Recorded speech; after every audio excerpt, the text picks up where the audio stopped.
what both of you said, and just to expound on what my brother Jay Will said, it's a little deeper than I think just an athlete. It's a young black athlete, Yeah. and I don't think our lives are valued the same. If this was Johnny Manziel, I don't think any of that stuff would have been said. Wow. And I'm just keeping it real. I know as we sometimes judge these athletes and their lives and what they do on and off the field, we forget that they are young men. Right. It kind Okay. of takes me back to, I don't want to switch topics, but it takes me back to what we say about Zion Williamson all the time. And we talk about how big he is and how he's not in shape. A man only 22 years old. Still a And baby. when we talk about Dwayne Haskins being a bust or whatever he was or wasn't, he Hmm. 24 years old. On the spectrum of life, he's still an infant. Yeah. So he had a lot of life to live. He had a long time to prove himself as an athlete. But from all accounts, it looks like he was an outstanding father, son, and husband. So as It as we is. sit here and we mourn his loss, that's what's more important. The people that were close to him that are no longer going to be able to touch him. So rest in peace, Dwayne Haskins, and my thoughts and prayers are with the Haskins family. That And is. Mo, you said a profound statement just now. And in the spectrum of life, he is just an infant. I've never heard that before. That is. That's a Yeah. word. That's deep. Yeah. That's deep, man. That is deep, man. But like I said, once again, man, on behalf of the No Cap Sports Show podcast, like I said, condolences to Dwayne Haskins' family and his wife as well, man. Yeah.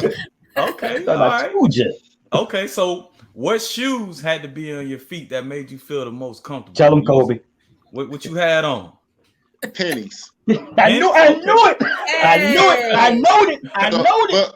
but let me tell you. So let me Okay. give you the backstory about that. So first, the pennies were the most comfortable shoes on my foot. On my feet. So I love wearing them. They were light. They were comfortable, Yes. and I move very well in them. But I guess the most important piece of this, I used to get those shoes for free, like a bunch of them, because I had at the time I had a relationship with Penny. You know what I'm saying? That was my guy. So in the summer Wow. times, I would go to Memphis and train with him because my college girlfriend at the time and his girlfriend were sisters. So that's Ah, and they're both and Wow. they're both yeah, and they're both from Dayton. And then Wow. so yeah. So when they moved to Memphis, I would go, in the summers to I was there to visit my girlfriend because they lived together in a house, but then, I'm home all day. And the first time I met Penny was in '96. He just came home from the Olympics in Atlanta.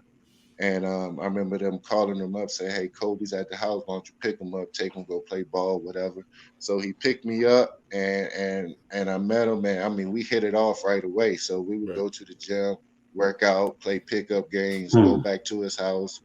He was big into playing video games and stuff, and he was in a fraternity. He was a Kappa, so he was kept trying to recruit me to be a Kappa, but I didn't. I was. I, I wasn't. I didn't want. I didn't want to be in a fraternity, but that's the backstory of me wearing pennies and stuff because of that.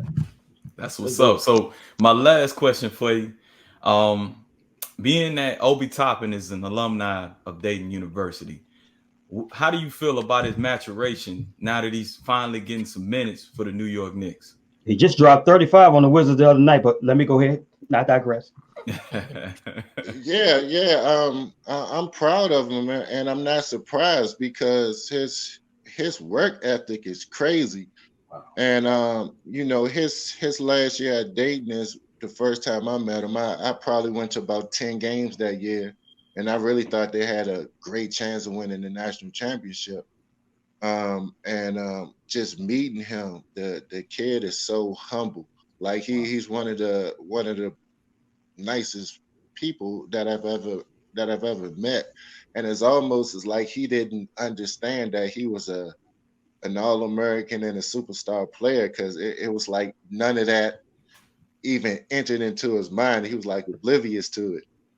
So and that was good because that kept him humble, kept him grounded, and I saw the work that he put in. And